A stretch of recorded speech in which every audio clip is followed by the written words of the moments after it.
Hello everyone, नमस्कार दोस्तों। Previous lecture में मैंने आपको लाइट माइक्रोस्कोप के बारे में बताया था। यहाँ तक आपको सब कुछ समझ में आ गया होगा। डिस्कशन को आगे बढ़ाते हैं।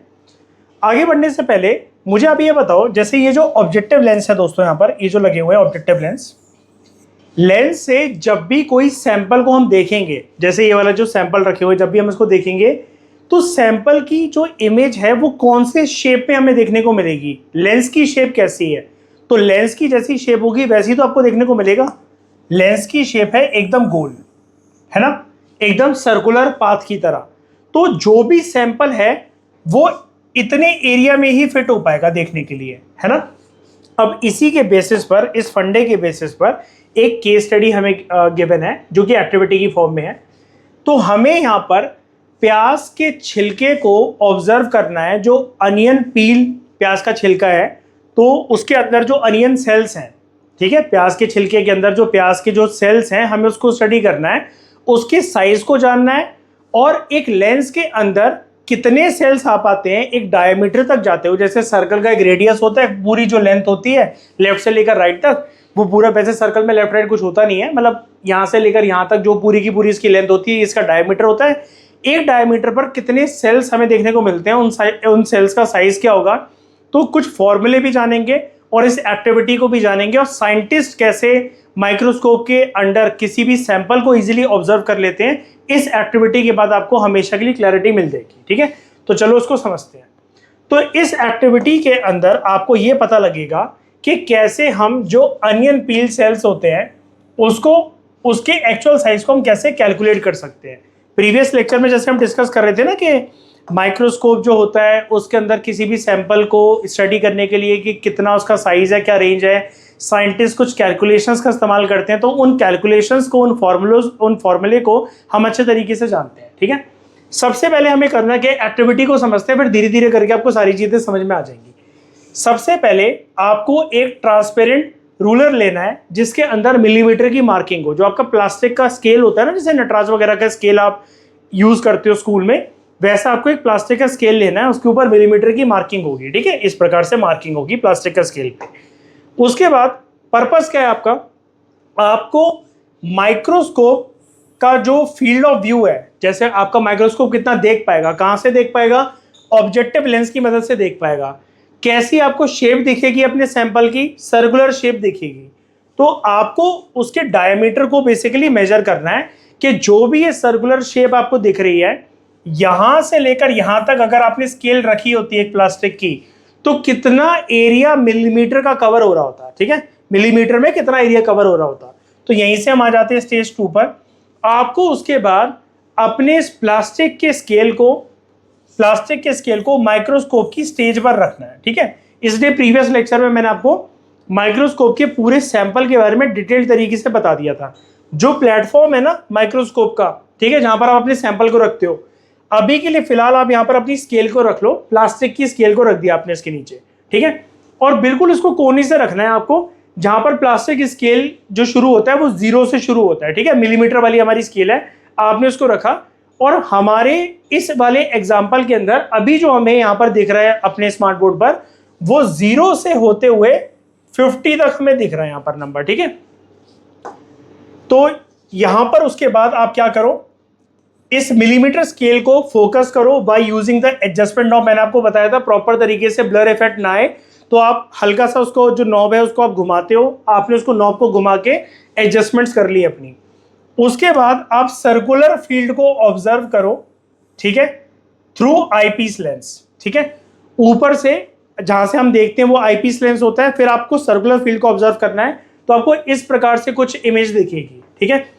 फिर उसके बाद आपको बोला गया है इसके डायमीटर को आप मेजर कर लो मिलीमीटर में। स्केल हमारा मिलीमीटर वाली रेंज का लेने को बोला गया था, तो मिलीमीटर में आपने इसके जो डायमीटर है, डायमीटर जैसे मतलब मान लो अगर इसकी लेफ्ट साइड है और राइट साइड है, तो यहां से लेफ्ट से लेकर राइट तक, ठीक है, इसके कितने मिलीमीटर कवर हो रहे हैं इस ऑब्जेक्टिव लेंस के अंदर ही। इसके बाहर जो भी चीजें जा रही होंगी यहां से यहां तक, वो हमारे किसी काम का नहीं है, क्योंकि कोई भी जो सैंपल होगा वो इतने पार्ट के अंदर ही हम उसको ऑब्जर्व कर सकते हैं। यहां पर ऑब्जर्व नहीं कर सकते, यहां नहीं कर सकते, यहां नहीं कर सकते, यहां नहीं कर सकते। हो सकता है सेल वो बहुत ज्यादा बड़ा भी हो, लेकिन जितना इस माइक्रोस्कोप के ऑब्जेक्टिव लेंस के अंदर ही फिट हो पाएगा उतना ही हम उसको ऑब्जर्व कर सकते हैं। जैसे ये अनियन पील का एक सेल है, अब ये सेल जरूरी थोड़ी ना कि हमेशा गोल ही होगा, ये तो हमें माइक्रोस्कोप के अंडर देखने को मिल रही है इसकी वाली इमेज ऑब्जेक्टिव लेंस की मदद से। तो यहाँ पर भी सेल्स होंगे, यहाँ पर भी होंगे, इधर भी होंगे, इधर भी होंगे, इधर भी होंगे, हर जगह पर होंगे। लेकिन ये कवरेज क्योंकि इतनी ही कर रहा है तो हम इतने ही पार्ट को स्टडी कर सकते हैं। ठीक है, ये इसका पर्पस है। तो इसमें हमें करना क्या है, जो विजिबल एरिया, हमारा विजिबल एरिया कितना है यहां से लेकर यहां तक, इसके विड्थ को हमें जानना है। ठीक है, यानी कि हमने उसके डायमीटर को निकाल दिया। अब स्टेप 3 में हमें क्या करना है, इस मिलीमीटर को, ये जो स्केल की मार्किंग है, जो भी यहां पर आपके सर्कुलर पाथ के अंदर लेंस के पूरे फील्ड के अंदर जितने आपके मिलीमीटर यहां पर कवर हो रहे हैं, उस मिलीमीटर को आप कन्वर्ट कर दो माइक्रोमीटर में। ठीक है, माइक्रोमीटर में आप कन्वर्ट कर दो। माइक्रोमीटर के अंदर हमने क्यों कन्वर्ट करा, अभी मैं आपको थोड़ी देर के अंदर बताता हूं। तो सपोज करते हैं कि यहां पर जो डायमीटर है विजिबल फील्ड का, एग्जांपल के तौर पे समझते हैं इसको, छोटा एग्जांपल लेते हैं, 5 मिलीमीटर का डायमीटर है। यानी कि हम यहां पर ऐसा ज्यूम कर रहे हैं कि यहां से लेकर पॉइंट लेफ्ट से लेकर राइट तक जो हमारा टोटल डायमीटर है वो हमारा निकल कर आया, अभी के लिए आप मान लो 5 मिलीमीटर का। ठीक है, अब फॉर्मूला क्या होता है, मिलीमीटर को हम लोग माइक्रोमीटर में कैसे कन्वर्ट करते हैं और माइक्रो को कैसे लिखते हैं दोस्तों, मैंने आपको बताया था। यू बनाओ, एक डंडा खींचो, उसके आगे एम लगा दो, ये हो गया आपका माइक्रोमीटर। ठीक है, तो 1 मिलीमीटर जो होता है, 1 mm जो होता है, उसके अंदर 1000 माइक्रोमीटर होते हैं। तो हमारे यहाँ पर एग्जाम्पल में हमने एज्यूम करा है कि यहाँ पर जो डायमीटर विजिबल फील्ड का निकल कर आया है वो निकल कर आया है 5 मिलीमीटर का। अब क्योंकि 1 मिलीमीटर में 1000 माइक्रोमीटर होते हैं, तो 5 मिलीमीटर आपका कितना होगा, 5 into 1000 आप कर दो। यहाँ पर एक जो है वो 1 मिलीमीटर जो है वो 1000 माइक्रोमीटर का है, तो यहाँ पर 5 मिलीमीटर कितने हो गए, 5 into 1000 माइक्रोमीटर। ठीक है, तो ये आपका हो गया 5000 माइक्रोमीटर। इसका पर्पस क्या था, हमने क्यों इसको कन्वर्ट करा, स्टेप 3 के अंदर क्या जरूरी था। स्केल्स जो होती हैं दोस्तों, हमारी जो प्लास्टिक की स्केल होती है जिसको हम स्कूल में यूज करते हैं, वहां पर जो मिलीमीटर होता है वही सबसे छोटी वैल्यू होती है स्केल के ऊपर, है ना। लेकिन सेल्स के जो साइजेस होते हैं हम लोग उसको यूजुअली मेजर करते हैं माइक्रोमीटर की लेंथ में, इसलिए हमें उसे कन्वर्ट करना पड़ा। ठीक है, तो 5 mm को आप 5 माइक्रोमीटर में कैसे कन्वर्ट करोगे, 5 into 1000। ठीक है, यूनिट कन्वर्जन मैंने आपको यहां से भी बताया फॉर्मूला, वहां पर भी मैंने बगल में लिखा हुआ है, 1 millimetre is equal to 1000 micrometre, तो 5 मिलीमीटर हो गए 5000 माइक्रोमीटर। ठीक है, 3 स्टेप्स आपको क्लियर हो गए होंगे। अब क्या करना है, इस स्टेप 4 के अंदर, अब जो स्केल आपने रखा हुआ था इस स्टेज के ऊपर, इसको खींच लो, इसको निकाल लो। आपने स्केल को रिमूव कर दिया। अब इसकी जगह पर आप अनियन पील के स्लाइड को रखो, यहां पर ये जो अनियन पील का, प्याज का जो छिलका है, इसको आप रख दो। ठीक है, माइक्रोस्कोपिक स्टेज पर, और आपका पर्पस ये कि आप अनियन सेल्स को यहां पर आप ऑब्जर्व करना चाहते हो। ठीक है, अब यहां पर आप स्लाइड को फोकस करो। फोकस कैसे करोगे, एडजस्टमेंट नॉब की मदद से। आप काउंट करो, ध्यान से सुनने वाला स्टेप। अब आपको काउंटिंग करनी है कि कितने नंबर ऑफ अनियन सेल्स आपको दिख रहे हैं अलोंग दिस डायमीटर। ये जो रेंज आपकी यहां पर, ये इतनी रेंज जो कि विजिबल एरिया के अंडर है, जैसे मतलब मान लो यहां से लेकर यहां तक की जो आपकी रेंज निकली, यहां पर आपको कितने अनियन सेल्स दिख रहे हैं इसी डायमीटर के रेंज में, 1 2 3 4 5 6 7 कितने दिख रहे हैं आपको, वो डिपेंड करता है कि आपका अनियन पील कैसा है। सबको ऑब्वियसली बात है सेम नहीं दिखेंगे, और एक प्याज के अंदर अगर आपने 100 अनियन पील को निकाला है तो सैंपल के तौर पर, तो जरूरी नहीं है एक ही डायमीटर के जो विजिबल एरिया का जो डायमीटर है उसकी रेंज में, उसके ऊपर या नीचे से जाते हुए आपको सेम नंबर ऑफ, सारे स्टूडेंट्स को same number of onion peel cells मिलेंगे, ऐसा कोई जरूरी नहीं है। आपको बस इसको ऑब्जर्व करना है। तो आपने काउंटिंग स्टार्ट करी नंबर ऑफ अनियन सेल्स की, जो कि इस डायमीटर के इर्द गिर्द प्रेजेंट है इस स्ट्रेट लाइन के अंदर। ठीक है, तो आपको यहां पर करना क्या है, पर्पस क्या है इसका, आपको एक अनियन, जो अनियन पील का जो एक सेल है उसका साइज पता करना है। ठीक है, अब यहां पर आता है हमारा एक फॉर्मूला, और कमाल की बात कि हम लोग साइज कैसे निकालते हैं। माइक्रोस्कोपिक जो ऑब्जेक्ट्स होते हैं जिसको हम स्टडी करते हैं, तो उसके साइज को हम कैसे पता लगाते हैं। प्रीवियस लेक्चर में मैंने आपको एक चीज बताई थी ना कि साइंटिस्ट कैलकुलेशंस का इस्तेमाल करते हैं to calculate the real size of microscopic objects. तो हम कैसे कर सकते हैं उसको, अगर हमने कुछ ऑब्जर्व कर रखा है। ठीक है, उसके लिए हम जानते हैं स्टेप नंबर 6 को। तो अगर आपको साइज पता लगाना है अनियन पील सेल का, तो आप एक फॉर्मूले को यूज कर सकते हो, कि अनियन पील का जो सेल है उसकी साइज को अगर आपको पता लगाना है, अब ये अनियन पील सेल के साइज को पता लगाने का फॉर्मूला नहीं है, इसको आप किसी भी माइक्रोस्कोपिक ऑब्जेक्ट को उसके साइज को पता लगाने के लिए आप इस फॉर्मूले को यूज कर सकते हो। तो आपको इसमें करना क्या है, फॉर्मूला है आपका diameter of the visible field in microscope. ठीक है, ये जो डायामीटर है इस विजिबल फील्ड का, इसको आपको एक तो निकालना है, इसका ले लो आप न्यूमरेटर, इसको आप ले लो न्यूमरेटर में। डिनोमिनेटर में नंबर ऑफ सेल्स जो कि आपको दिख रहे हैं अलोंग द डायमीटर, यहां पर आपको जिसमें मान लो कितने नंबर ऑफ सेल्स यहां पर आपको दिख रहे हैं, फॉर एग्जांपल मान लो 1 2 3 4 5 6, इसी डायमीटर के इर्द गिर्द आपको कैलकुलेट करना है। आपको ये वालों को अवॉइड करना है, इधर वालों को अवॉइड करना है, ये सारे जो ऊपर नीचे दिख रहे हैं आपको इन सबको अवॉइड करना है। डायमीटर के साथ साथ जो आपको यहां पर ये जो सेल्स दिख रहे हैं इतने, ये वाले लेने हैं, क्योंकि उन्होंने हमें बोला था अलोंग अ स्ट्रेट लाइन हमें ये वाले सेल्स को कैलकुलेट करना है। ठीक है, तो आपने यहां पर करा क्या, डायमीटर लिया विजिबल फील्ड का। ठीक है, और ये आप कैसे लोगे, स्केल तो हमारा था मिलीमीटर में, हमने मिलीमीटर को कन्वर्ट भी करा था ना भी माइक्रोमीटर में, तो आपको ये माइक्रोमीटर में लेना है डायमीटर जो आपने कन्वर्ट करके निकाला था। ठीक है, उसके बाद नंबर ऑफ सेल्स जो कि आपको इस डायमीटर के पास दिख रहे हैं, इस लाइन के पास दिख रहे हैं, उनको आपने कैलकुलेट कर लेना है, उसकी वैल्यू ले लेनी है आपने डिनोमिनेटर में। ठीक है, इससे आपका जो अप्रोक्सीमेट साइज होगा एक अनियन सेल का वो आपके पास आ जाएगा। कैसे आएगा, सपोज करते हैं हमारी जो डायमीटर निकली थी विजिबल फील्ड की, जिसको हमने माइक्रोमीटर के अंदर कन्वर्ट कर भी दिया था 5 × 1000, तो वो था हमारा 5000 माइक्रोमीटर। ठीक है, और नंबर ऑफ सेल्स हम मान लेते हैं अलोंग जो डायमीटर के इर्द गिर्द हमें नजर आ रहे हैं, एग्जांपल के तौर पे हम ले लेते हैं कि 25 हमें नजर आ रहे हैं, 25 नजर आ रहे हैं। ठीक है, तो आप ये करोगे कैसे, जो आपने डायमीटर लिया है विजिबल फील्ड का, माइक्रोमीटर में आपको लेना है, वो है वैल्यू न्यूमरेटर में, तो 5000 आपका ऊपर लिखा जाएगा न्यूमरेटर में। ठीक है, डिनोमिनेटर में आपका नंबर ऑफ सेल्स जो कि इस डायमीटर के आसपास लाया कर रहे हैं, एग्जांपल के तौर पे उन्होंने पहले ही दे दिया हमें 25। ठीक है, 25, तो अगर आप इसको डिवाइड करोगे, ठीक है, 25 डिवाइडेड बाय 5000 कितना आएगा आपके पास, 200 माइक्रोमीटर। ये अप्रोक्सीमेट वैल्यू होती है, एग्जैक्टली तो कोई नहीं बता सकता, क्योंकि along the diameter also cells के अलग अलग साइज हो सकते हैं, 19-20 का फर्क ऑब्वियसली बात है आएगा ही आएगा। मैं ये नहीं कह रहा कि हो सकता है, आएगा ही आएगा, गारंटी है कि आएगा। सारे सेल अनियन पील की स्लाइड के अंदर सारे सेम नहीं हो सकते हैं, लेकिन फिर भी रफली हमें एक जानना है, क्योंकि हम उनको कोई स्केल से कैलकुलेट तो कर नहीं सकते, इतनी छोटी कोई स्केल लेके लगा तो देंगे नहीं, तो अप्रोक्सीमेटली किसी भी सेल के साइज को निकालने का ये तरीका होता है। तो एक अनियन पील जो है यहाँ पर हमारा एग्जाम्पल के तौर पर निकल कर आया 200 माइक्रोमीटर जितना लंबाई है उसका साइज है। ठीक है, तो अगर हम इन सारे स्टेप्स को, इन फॉर्मूले को यूज करें, तो हमें किसी भी माइक्रोस्कोपिक सेल्स का एक्चुअल साइज जो है वो पता लग सकता है।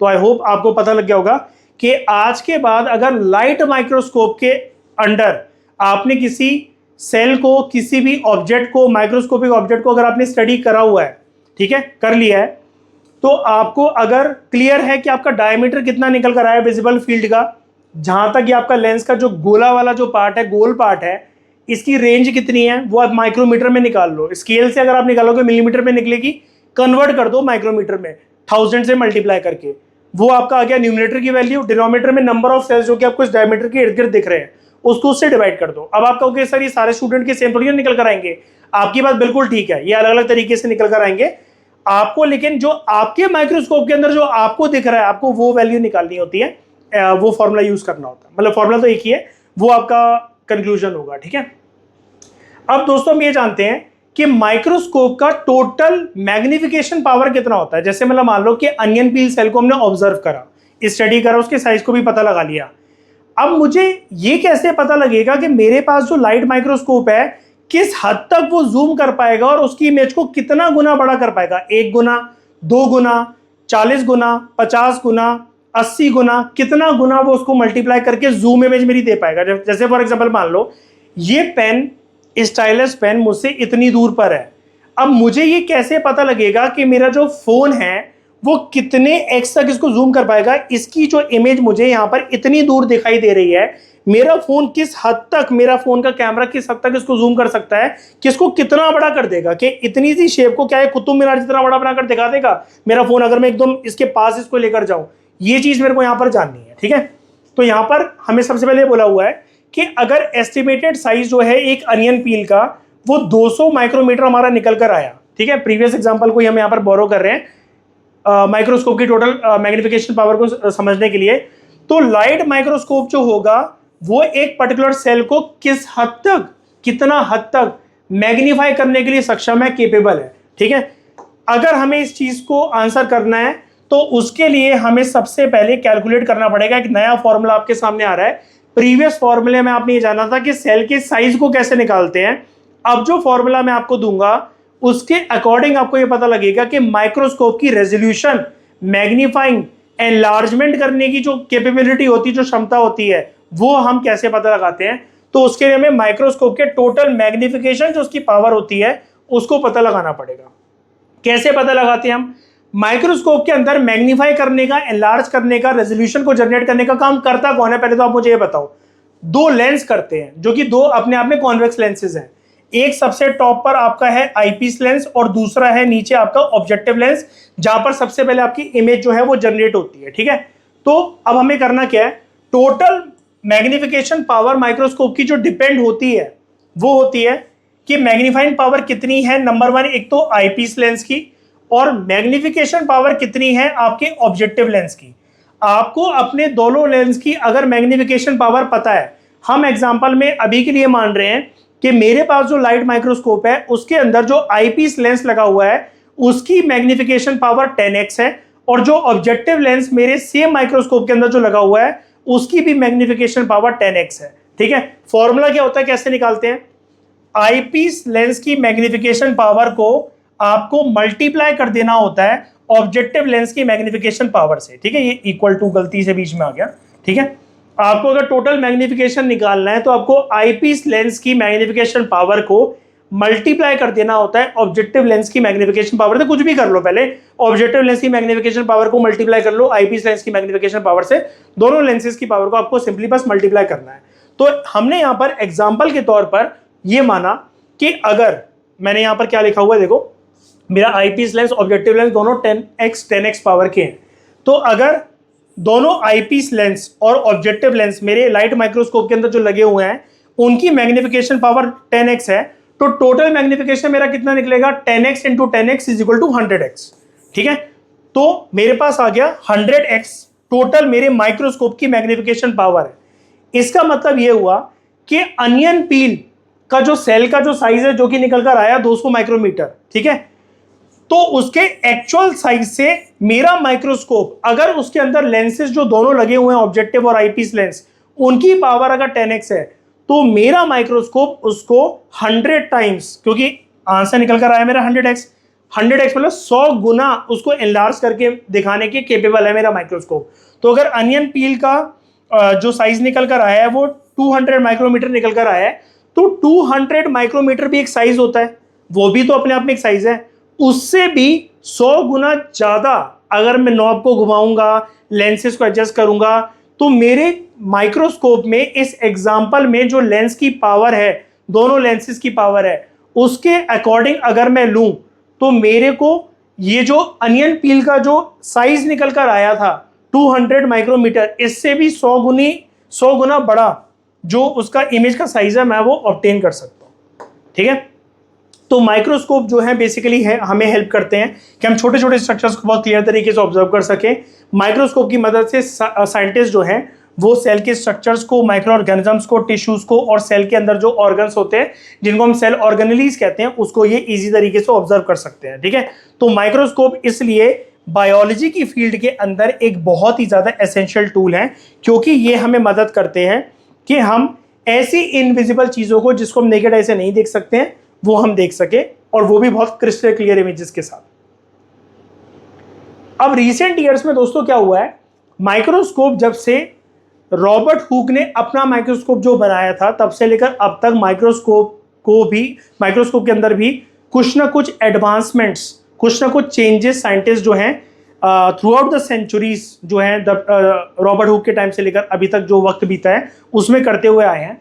तो यहाँ पर आपको ये बताया जा रहा है कि जो साइंटिस्ट हैं उन्होंने माइक्रोस्कोप को ओवर द ईयर्स इंप्रूव करा है 3 मेजर फीचर्स पर उसके फोकस करते हुए, जो कि माइक्रोस्कोप के डिफाइनिंग फीचर्स हैं कि अगर ये फीचर्स होंगे तभी आपको माइक्रोस्कोप के अंडर अगर आप कोई चीज ऑब्जर्व कर रहे होगे तो उसकी इमेज आपको बहुत अच्छी तरीके से दिखाई देगी। ठीक है, एक तो होता है सबसे पहले उसका रेजोल्यूशन। रेजोल्यूशन मेजर करता है कि आपको कोई भी जो माइक्रोस्कोपिक ऑब्जेक्ट है उसकी इमेज कितनी क्लियर तरीके से नजर आएगी, क्लैरिटी के लिए काम करता है।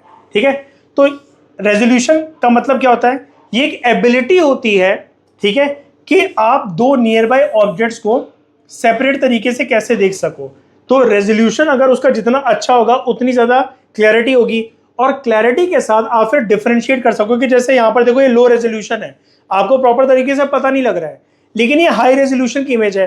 अब यहां पर आप इन सबको अलग अलग तरीके से जो है वो आप ऑब्जर्व कर सकते हो। ठीक है, इन सारी चीजों को। तो बेटर रेजोल्यूशन का मतलब ये होता है कि आपको इमेजेस बहुत ज्यादा क्लियर मैनर में दिखेंगी अपने माइक्रोस्कोप से। फिर एक होता है कॉन्ट्रास्ट। कॉन्ट्रास्ट होता है difference in brightness between various parts of an image and object. ठीक है, हायर कॉन्ट्रास्ट की वजह से क्या होता है, जो आपका माइक्रोस्कोपिक ऑब्जेक्ट है उसके स्ट्रक्चर को आप इजी तरीके से आइडेंटिफाई कर पाते हो, इजी तरीके से ऑब्जर्व कर पाते हो।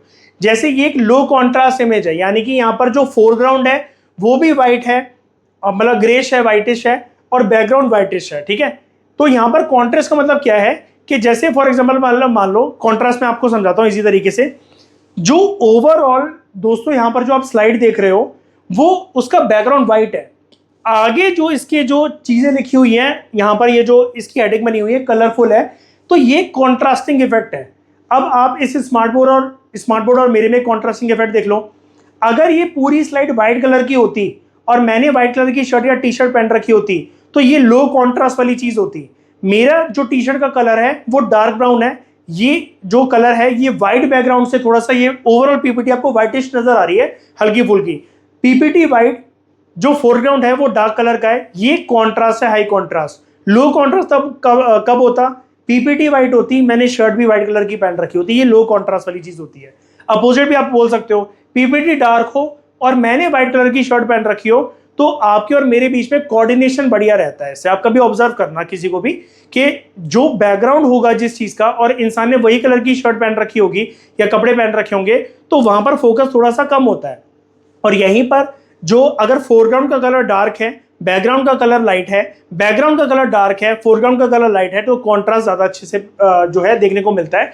तो कॉन्ट्रास्ट मतलब मैं बैकग्राउंड की चीजों को फोरग्राउंड की चीजों से अच्छे से नोटिस कर सकूं, तो ये लो कॉन्ट्रास्ट है क्योंकि ये व्हाइटिश व्हाइटिश ग्रेश ग्रेश ही बैकग्राउंड और फोरग्राउंड नजर आ रहा है। लेकिन यहाँ पर जो फोरग्राउंड है, जो आगे की तरफ चीज है वो थोड़ी सी डार्क है, बैकग्राउंड व्हाइट है, तो ये अच्छा कॉन्ट्रास्ट है।